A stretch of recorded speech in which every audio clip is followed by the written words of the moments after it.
Hey everyone, this is Adam, and welcome to the 8th episode of The Power of Bold.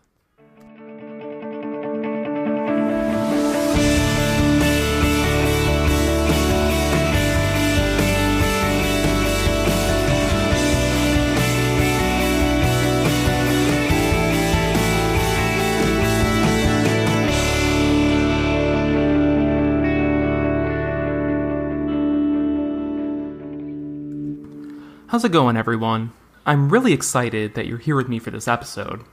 I spoke with Tess Vigeland, a former radio personality who decided to leave her dream job at NPR as host of the renowned show Marketplace without any plan whatsoever.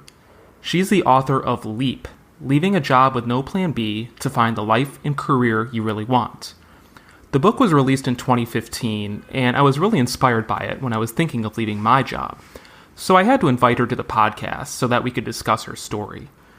If you're thinking of leaving your current gig, but you don't really have a solid idea of what to do next, I'd recommend checking out her book.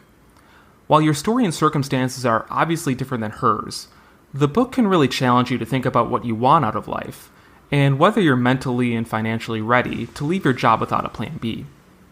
The interview focuses on her story, the foreseen and unforeseen challenges she faced, and how she's developed her career since she left NPR. With that said, let's get to the interview.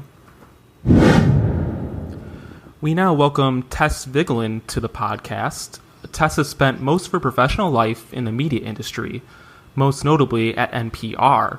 She spent 11 years as an anchor for the renowned NPR program Marketplace. Having said that, one day in 2012, she decided to quit her dream job at NPR without a plan B.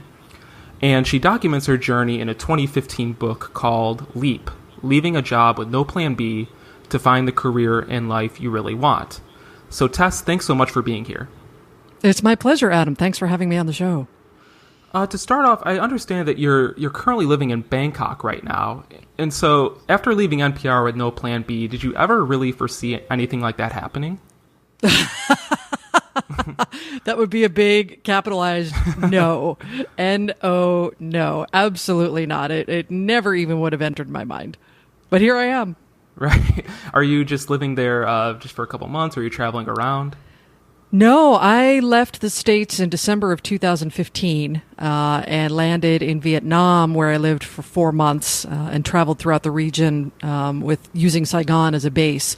And then I decided that I wanted a bit of a bigger city, and so I moved to Bangkok in April of 2016, and I have not left.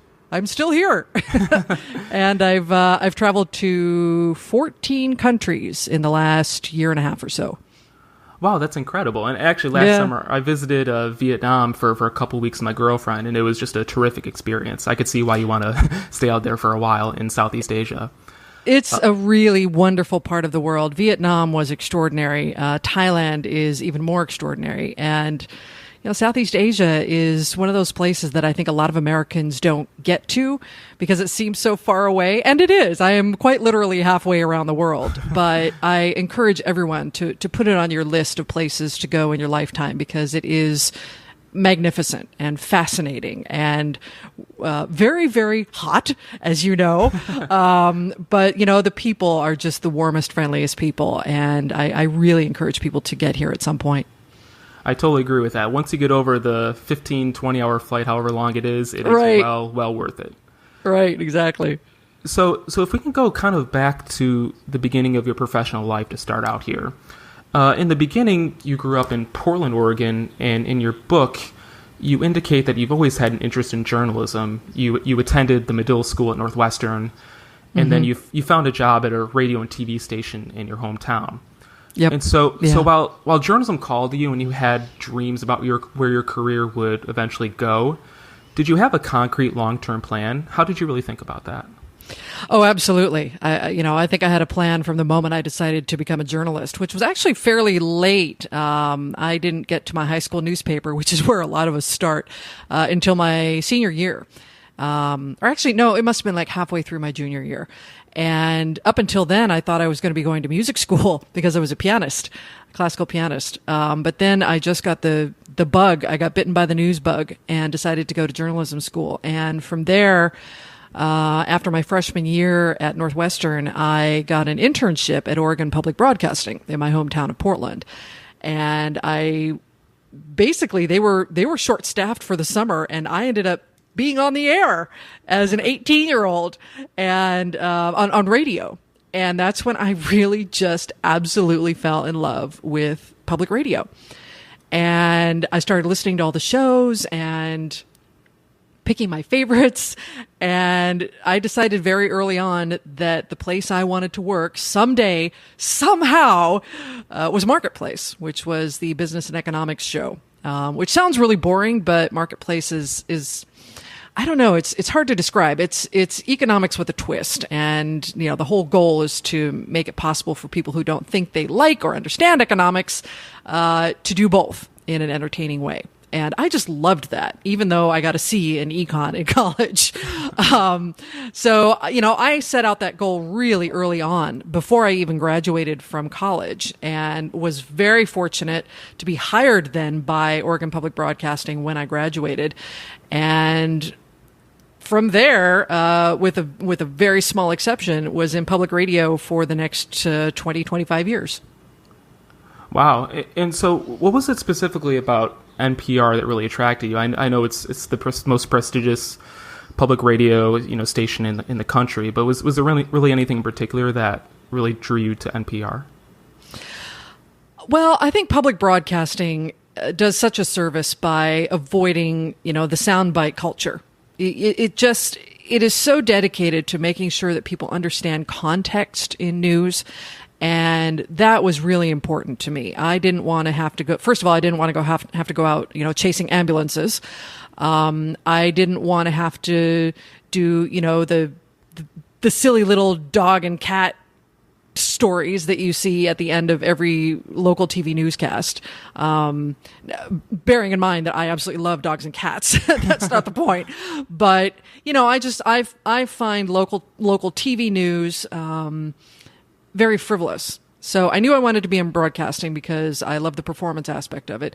But for me, public broadcasting really was the place where I was going to get to do a lot more in-depth stories with a lot more context, and stories that were going to really educate the audience. And that to me sounded like a pretty great way to use a journalism degree.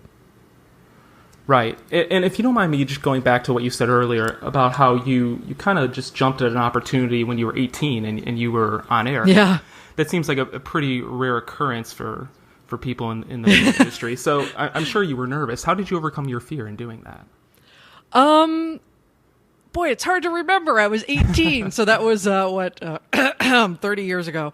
But I think I was just so excited to be able to do it. And I vividly remember what my first story was. There was a library strike going on downtown in Portland, Oregon. Library workers were walking off the job and picketing. And so I went down with at the time we used these giant recorders, cassette recorders. This will date me. And so I went downtown with this huge setup and a large microphone. And I guess what I really had to overcome was the idea of walking up to strangers and asking them questions. But I just did it because they were expecting a story from me later on that afternoon. And I had to get it to them. So I asked the questions and I brought back the tape and I wrote something up very quickly. And there I was on air at 4:30 in the afternoon. And I could not believe it when I heard it. It is an out-of-body experience the first time you hear yourself on the air. It really is. And I think that's when I just got the bug. And it's never been truly comfortable just to walk up to people, strangers, and ask them questions. But it's something that I love to do, and I get to meet all kinds of really interesting people that way. Right. And I think it's interesting you said that, you essentially didn't have a choice. You had to come back with some audio in order to be on the air later that day. Right. And so it's kind of interesting how when you don't have a choice to act a certain way that, crazy things will happen and opportunities will open up.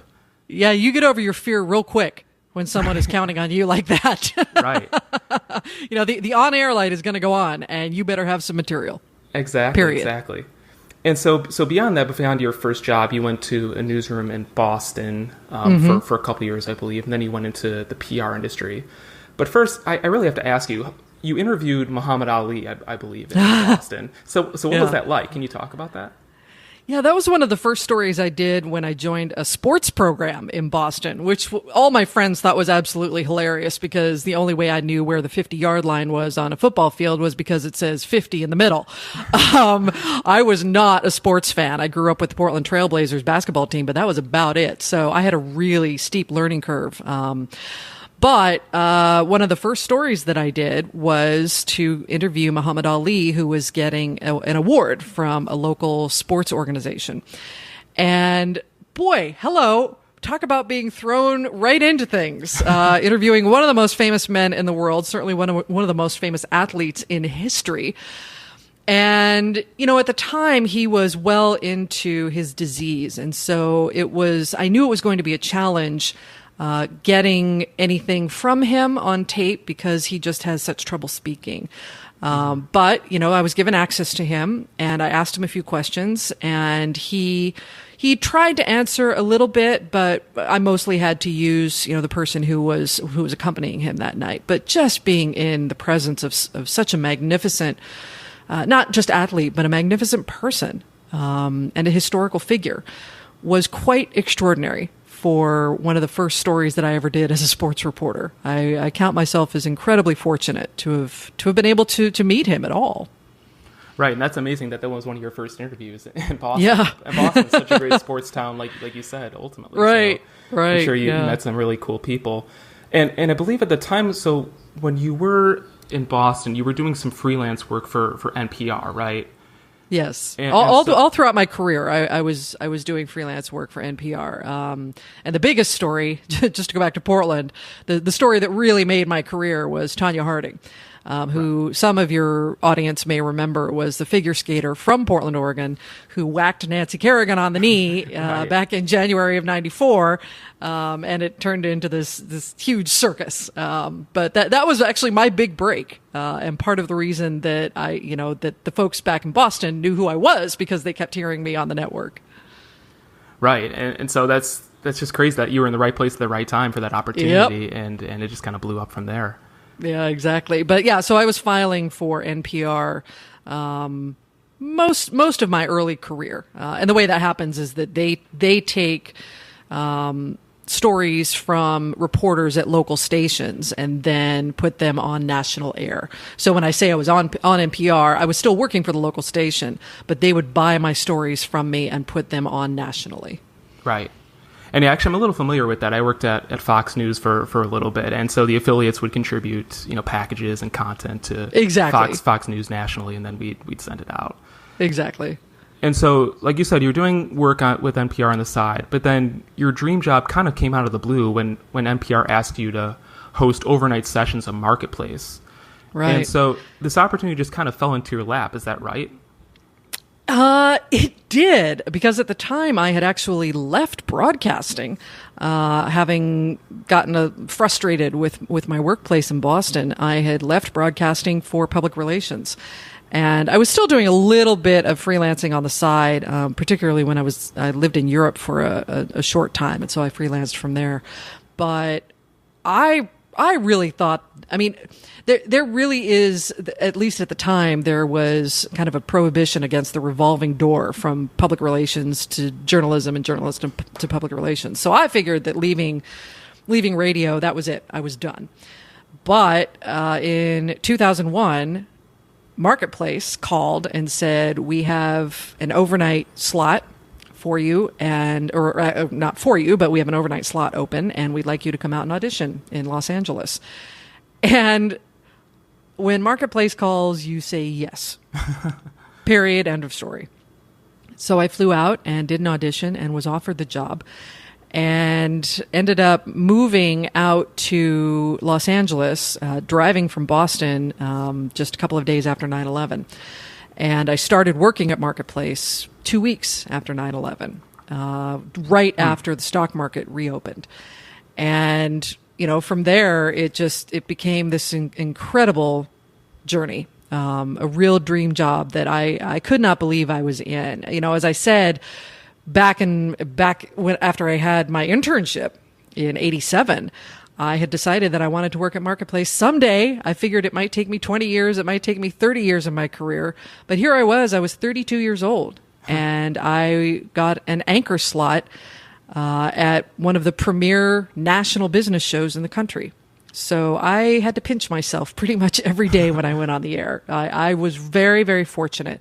I don't say I was lucky because I worked really hard for it, but I was very fortunate that that opening happened and that they called me. Right, and once you heard word, you just dropped everything and said, "Hey, I need to go Pretty much. this, pursue my dream." Even though it's half across the country, you still went out there. Yes, I did. And so my podcast is kind of about helping people take risks in their careers and live boldly. And I do want to spend a good amount of time talking about your decision to quit and your thoughts before and after your decision. And so when you're at NPR, like you said, you've reached your dream organization. You're really living out your dream. So what was really the best part about working there? Well, for sure, the best part about working at Marketplace was the people. I had the most extraordinary colleagues that anyone could ever ask for. Incredibly intelligent, wildly devoted to their craft, and really focused on bringing their audience the context of the news on a daily basis. Again, as I said earlier, business and economics is not something that a lot of people either are interested in or think they're interested in. So it was our job every single day to take some really complex subjects and make them understandable for the audience. And that's a real challenge. You have to have people who are really dedicated to get that done. And so easily, my colleagues were the best part of the job.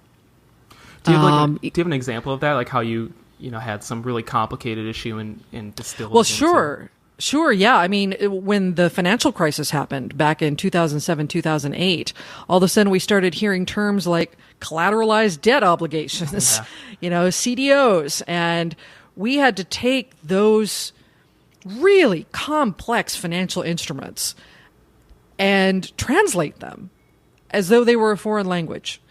The entire financial crisis, from CDOs to exploding mortgages to, what have you. We had to really break all those down and make it understandable for an audience that was in an absolute panic over what was happening with their money. A huge percentage of the population has at least part of its finances, retirement accounts at the very least, and probably, college savings accounts as well, in Wall Street. And so watching what was happening with the Dow at the time, which went from, what was it? It went from 13,000, I think, down to 6,500. It basically lost half of its value. We had to talk people through that, and we had to tell them what was going on. And, at the same time, we all had retirement accounts. We all had college savings accounts. So we were watching our money disappear as well. So we had to keep our own emotions in check while trying to calm a public that was, watching their money in free fall. And so that's one example of where we really had to take incredibly complex subjects and incredibly complex politics as well. The whole debate over whether there was going to be, a rescue fund for some of these banks, whether there was going to be an infrastructure fund that people were basically a bailout fund for the entire financial industry. That people needed to understand where their tax money was going. They needed to understand what was happening on Wall Street. They needed to understand what was happening with their savings accounts. Even the money market fund, which is supposed to be the most safe place that you could possibly put your money, that was in jeopardy. So it was a real challenge to keep our own heads on straight and then be responsible for helping a nation try to keep its head on straight as well. Yeah, you're so right. You have that responsibility, and also you're just worried about yourself, like you said. Yes. I'm sure that just brings your whole team closer together. I'm sure you've made friends for life going through that situation. Oh, absolutely. Absolutely. I mean, I would never be so ignorant as to compare it to an actual war, but it did feel like we were under fire as a nation at that time. And it was our job to rally the troops and to make a war plan at that point. Yeah, definitely. Definitely. So with all that said, with all the cohesiveness you had with your team, you said that's the best part about working at NPR, you still started to feel a little sense of dissatisfaction. And I want to quote something that you said in your book. You said that the circumstances behind my departure weren't of the positive kind. Instead, they were a malignant combination of thwarted innovation, bruised ego, ambition fatigue, and plain old boredom. Can you maybe just talk about that a little more? And what do you think caused that? Yeah, boy, that's a nice piece of writing, isn't it? I haven't read my book for a while. Well, first of all, let me point out that I was there for 11 years, and that's a good long time to be at any single employer. Before that, my longest stint had been 4 years. And so 11 years is a long time to be anywhere, even if you really, really, really love the place. Now, that said, I did think at many points that that's the place where I would end my career. I mean, I always like to joke that I would die at the microphone. So when the feelings started popping up of dissatisfaction, of that bruised ego that I mentioned in the book, it was very disconcerting to me. And it threw me off because I really thought that I would be there for the rest of my career because I had my dream job. Well, I'll amend that. I had close to my dream job. I reached, probably the second to the top rung of the ladder in my chosen career. So I did not reach the top one. Now, a lot of people who listened to me and knew my show would be surprised to hear that because I did have a national radio show. I mean, how is that not the top of your industry? But I didn't have the show that I wanted. I didn't have the afternoon show, which would have been a much bigger audience for me. So there was some frustration with the idea that I would not get to that point. And then, I don't speak a lot about the details publicly, but there were just some incidences where I felt really disrespected as a longtime employee of Marketplace. And that built and built and built on incident after incident after incident. And then in August of 2012, there was finally a last straw for me. And I had cried, coming home from work way too many times. I had built up this incredible frustration with what I was not able to do with my own show.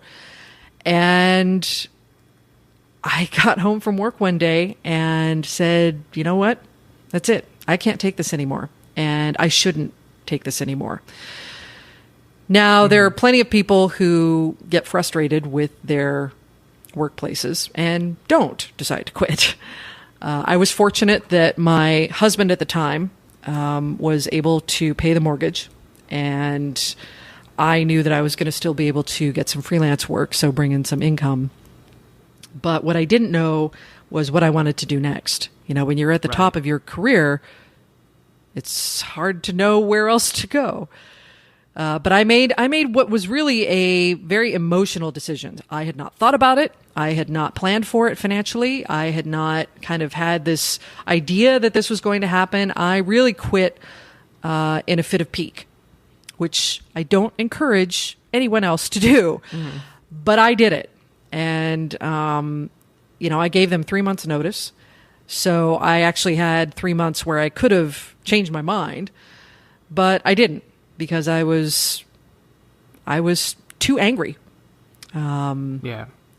So that's kind of how that happened. Right. And in the book, you also say that, your head and your heart were really telling you to stay, like what you're thinking is crazy. But your gut was saying, like, I need to go. I need to make a change. And I think a lot of people can relate to that. They want to take a risk, but their head is saying, oh, how am I going to pay the mortgage? Or how am I going to take care of the responsibilities that I have right now. And so you're saying that for you acknowledge that, but you still thought, I just need to do it. I need to go with my emotion right here. Yeah. I mean, again, I didn't put very much thought into it, quite frankly. Yeah. We did my then husband and I did some back of the napkin calculations and figured out that, on his salary alone, we could still pay the mortgage and keep a roof over our heads. We also, had chosen some time ago not to have children, which makes a big difference. And that's, a lot of the reason why people can't quit their jobs because they have kids. We did not have that. So my situation was somewhat unique in that we had a somewhat of a net to fall back on, which was his job. And I also knew that after 20 years in my industry, I was going to be able to have something of a freelance career. And that is what happened. But, it still is. I still could have said, no, this is too risky. I still could have said, I just can't do this. I can't leave my dream job. I can't leave my career that I've worked so hard for. But there was something inside me that said, nope, you got to go. Yeah. You got to go. And so I did. And I left without having anything else lined up. So even in the minutes or hours before you actually gave notice, were you thinking of turning back at that point? Oh, yeah. Oh, yeah. I mean, every moment up to when I gave notice. And even after I gave notice. I mean, like I said, I gave them 3 months notice. So I gave notice in August and wasn't leaving until November. I wanted to do that for the organization because I still loved it and I didn't want it to be, high and dry.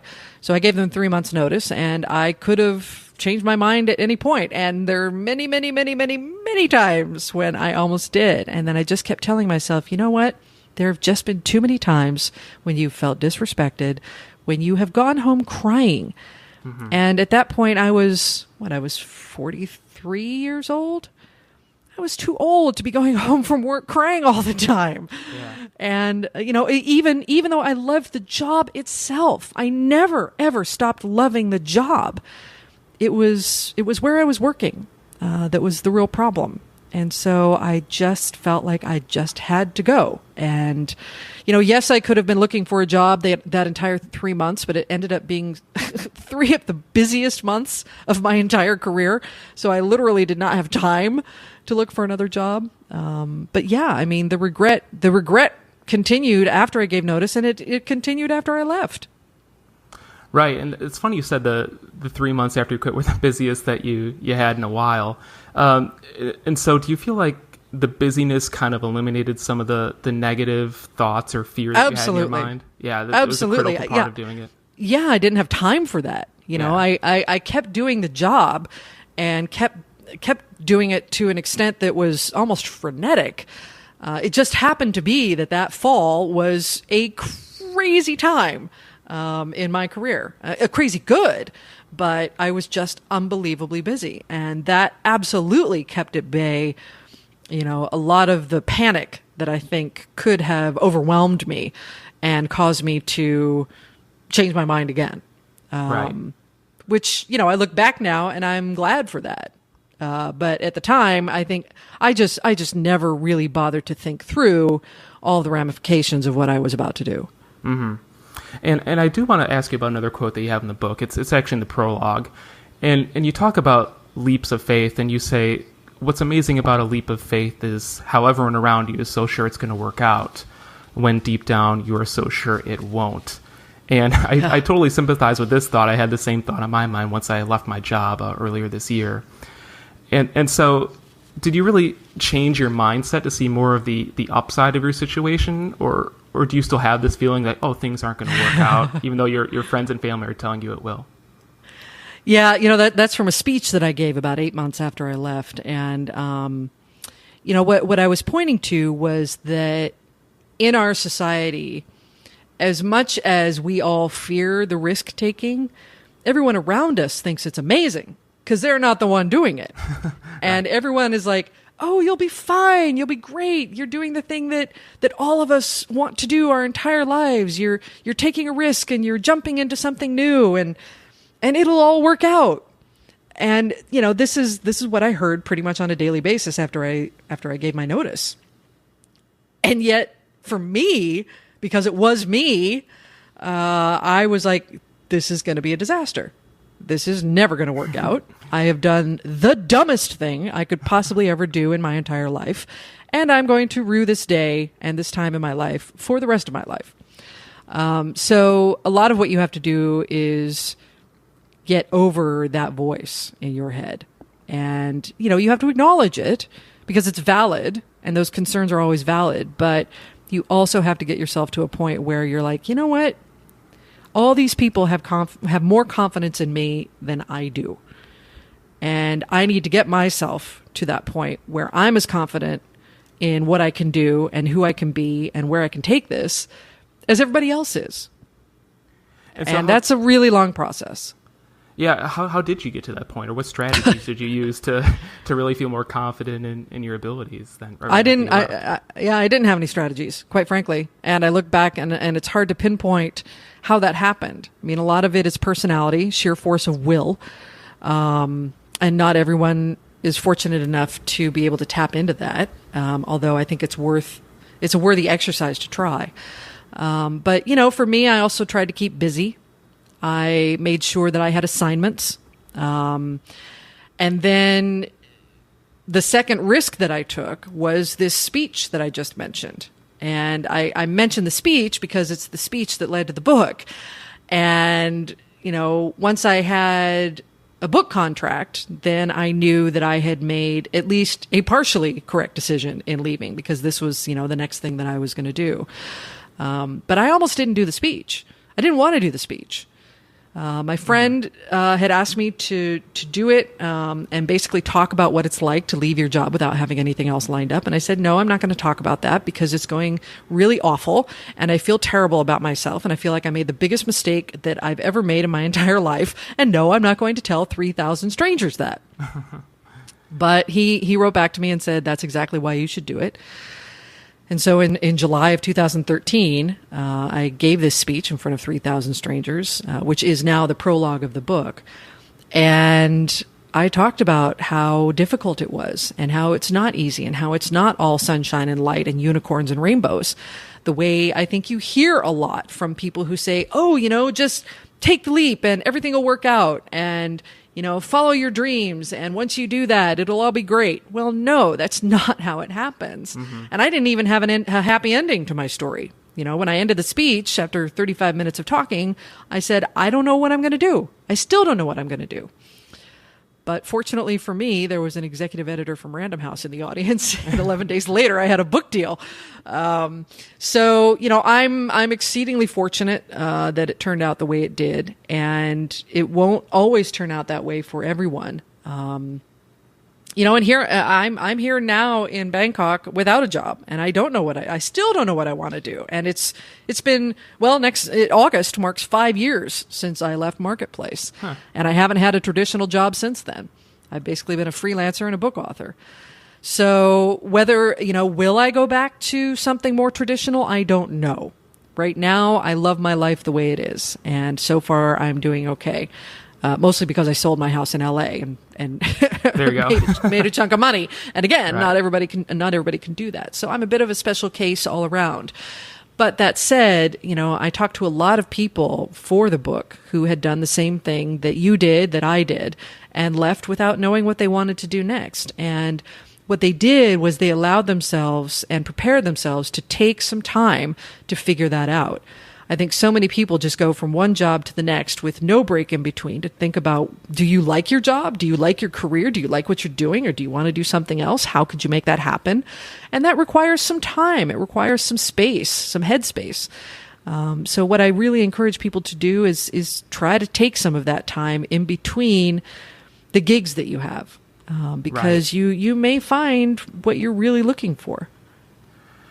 And so one other thing I want to ask you about is the loss of identity when leaving without a plan B. I think this is something that a lot of people feel.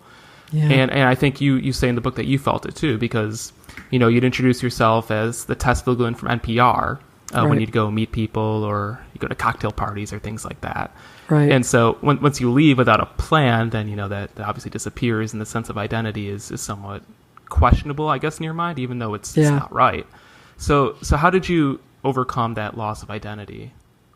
Yeah, well, for me, I had an identity on steroids because I had a name that a lot of people knew. And when I went to those cocktail parties, I wouldn't even say I was Tess Vigeland from NPR. I would just say my name, and they'd be like, "Oh, are you the one from NPR?" Yeah. Yes, right. Yes, I am. And that's a really cool thing to have in your life. And again, I'm an outlier on that. Not everybody is fortunate enough to be able to have that kind of career. But, I think because of that, I really identified my entire being with who I was at work. And I think a lot of us, particularly a lot of Americans, do that. And we do go to those parties, and the first thing that we ask everybody is, "Hey, what do you do?" Yeah. That doesn't happen in every country in the world. In fact, in a lot of places in Europe, it's rude to ask people what they do for a living. You ask them about everything else. So it really is a struggle and a challenge to figure out who you are outside of what you do for a living. And that's something that I think people don't expect to have to face when they leave a job or when they leave a career, or even when they take a time out from what they want to do. So people who retire, I think, really have this issue. My father just retired, and he was a surgeon his entire life. And I think now he's like, well, who am I if I'm not doing surgery? Right. And, that's something that is worth really thinking about before you are not in that job or that career.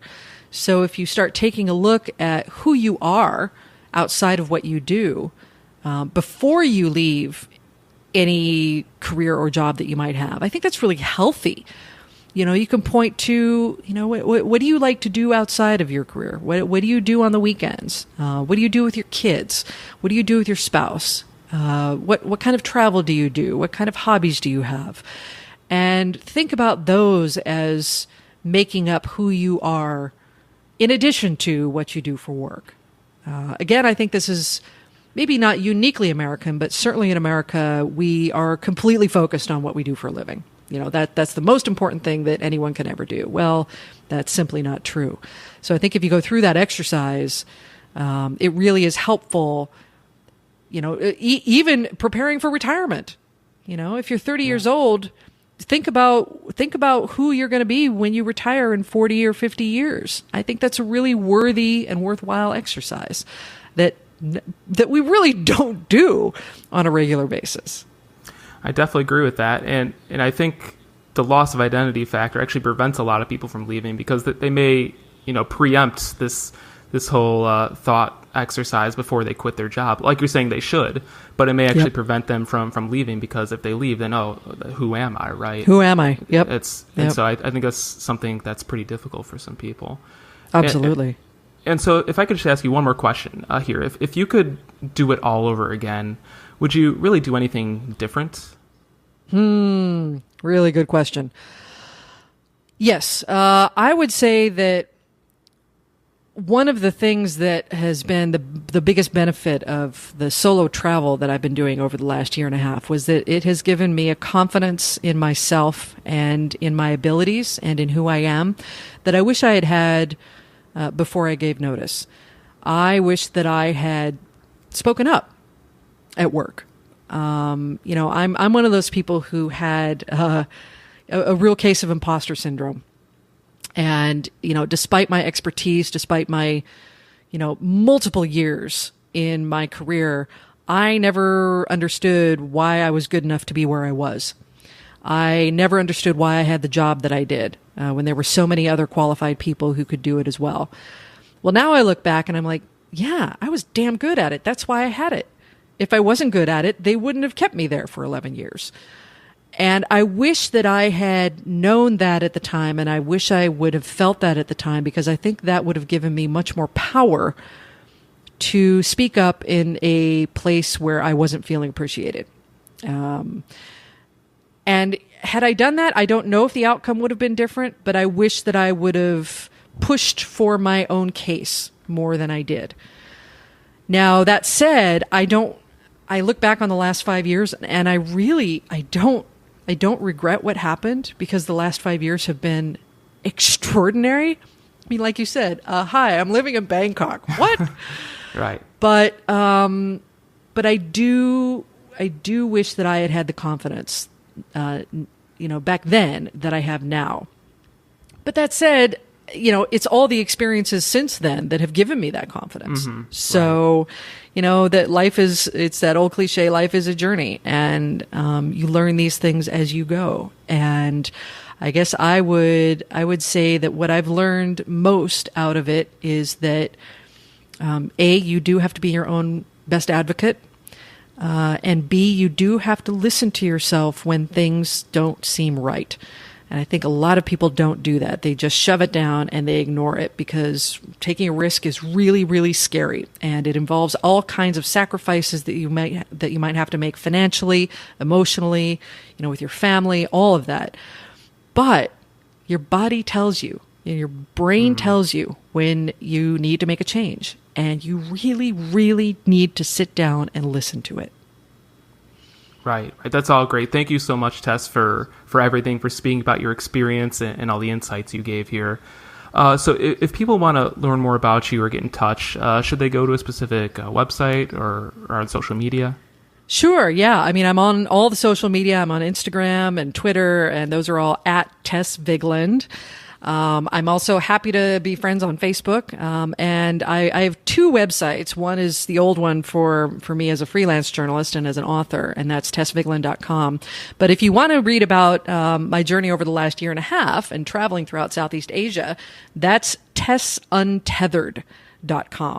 Because basically I untethered myself. I cut all the ropes from my old life and headed out on my own to an entirely different life. And so if you want to read about that, it's tessuntethered.com.